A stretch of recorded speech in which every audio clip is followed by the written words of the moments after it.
Muy buen día tengan todos. El presente trabajo titulado Prácticas circulares en cadenas de suministro industriales, oportunidades y desafíos fue elaborado en colaboración con doctores, alumnos y estudiantes de posgrado de la Facultad de Ingeniería en el programa de posgrado de Ingeniería de la Universidad Nacional Autónoma de México. El objetivo es mostrar cómo la economía circular y las cadenas de suministro se relacionan y se pueden llevar a la práctica. En esta diapositiva observamos una cadena de suministros tradicional y genérica, en la cual partimos del abastecimiento de materiales provenientes de la naturaleza. Posteriormente, pasamos por eslabones como diseño, fabricación y distribución y ventas, que son actividades empresariales para cualquier tipo de producto, con el objetivo de llevar al consumidor los productos que necesite para satisfacer sus necesidades. Tradicionalmente, de este eslabón, los materiales y productos pasan a la disposición, generando altas cantidades de residuos contaminantes para la salud de las personas y del medio ambiente.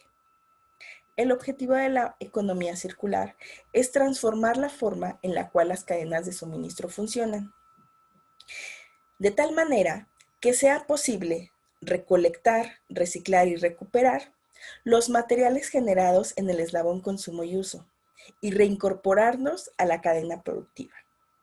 De esta forma, se reducirían los desechos y la necesidad de abastecimiento de materiales vírgenes.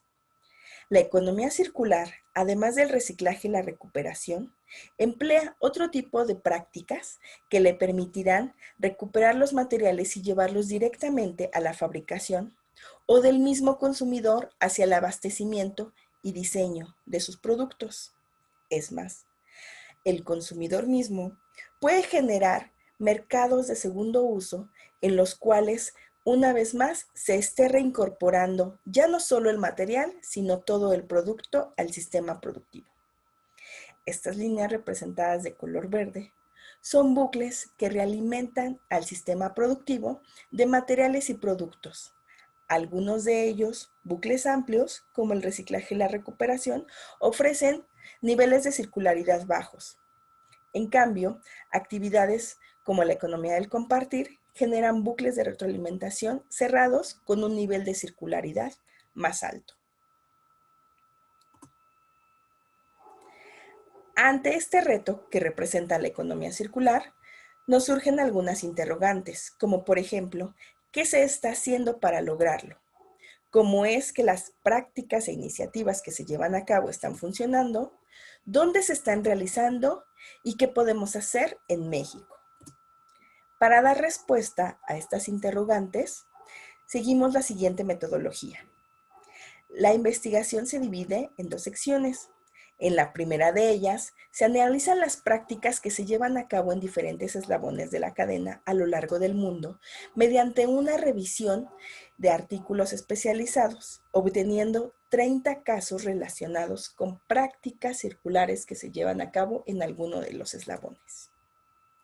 Estos artículos se procesaron para obtener ciertas características que nos permitieran entender qué estaba sucediendo.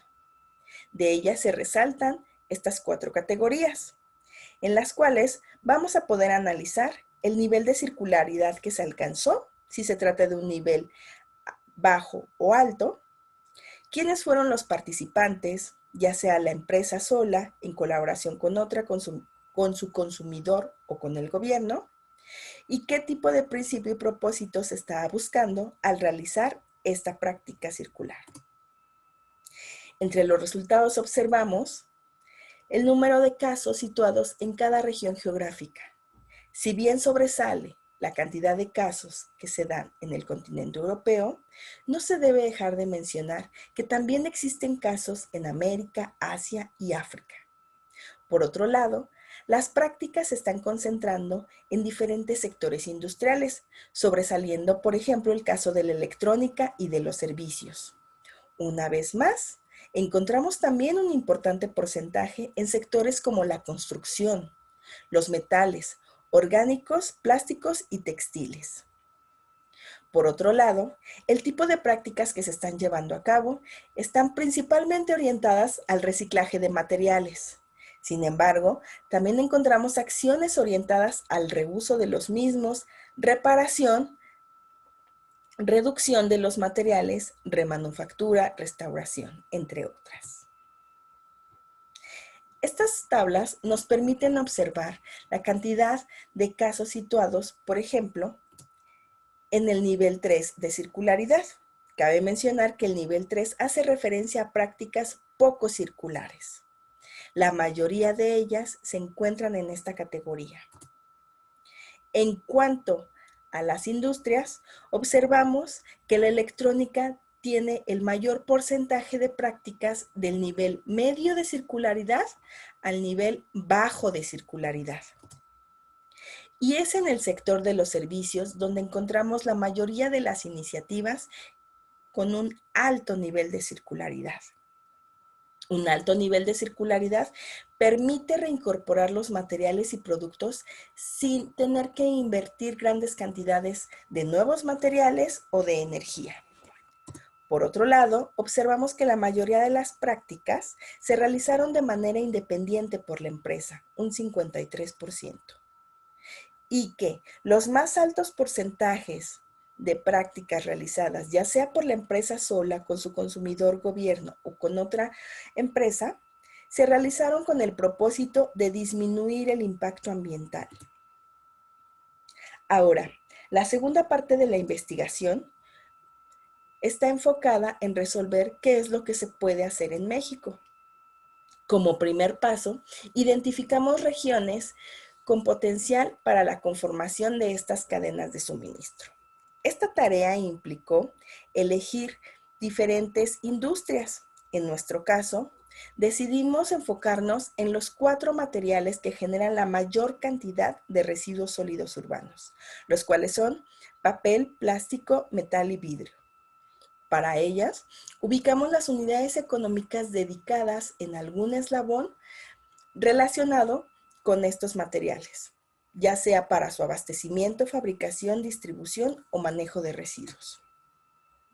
Esto nos permitió encontrar entidades federativas que concentraran un alto porcentaje de unidades económicas relacionadas a actividades como el abastecimiento, fabricación, distribución y manejo de residuos para papel, plástico, metal y vidrio. Sabemos que este es solo el punto de partida para poder abordar el caso mexicano. Sin embargo, es algo que hasta el momento no se había realizado. Lo que obtuvimos se muestra, por ejemplo, en esta tabla, donde encontramos en las columnas cada uno de los materiales analizados y en las filas los eslabones relacionados a la cadena. Sobresale el Estado de México en el eslabón proveedor de servicios de manejo de residuos, siendo aquel que concentra el mayor porcentaje de empresas independientemente del tipo de material que se analice. Lo mismo sucede para la fabricación. Es el Estado de México quien tiene la mayor cantidad de empresas dedicadas a esta actividad.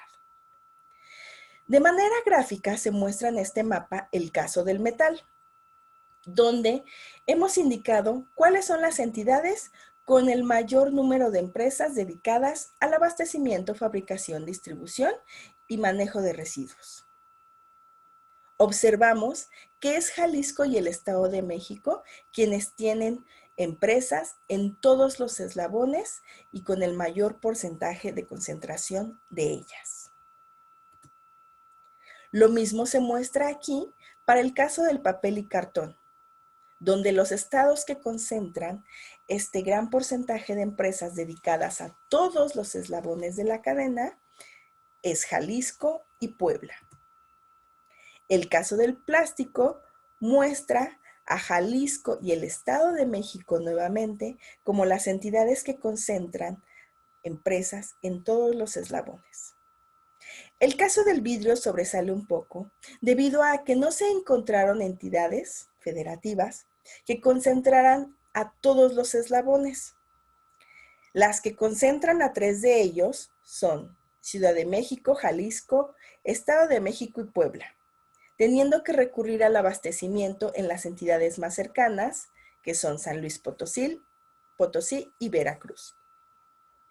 En resumen, podemos decir que existen importantes oportunidades, pero también desafíos en esta intención de transformar las cadenas de suministro lineales a circulares. Entre las oportunidades se resalta la existencia de iniciativas a lo largo del mundo.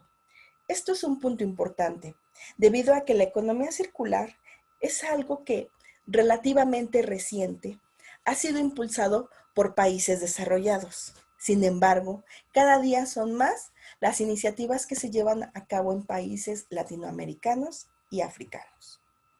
Por otro lado, también observamos que los casos se presentan en diferentes industrias. Si bien se concentran la mayoría de los analizados en este trabajo en la industria electrónica, hubo casos importantes en construcción, textiles, orgánicos, dándonos con esto una muestra de la amplia gama de posibilidades para la valorización de los diferentes residuos.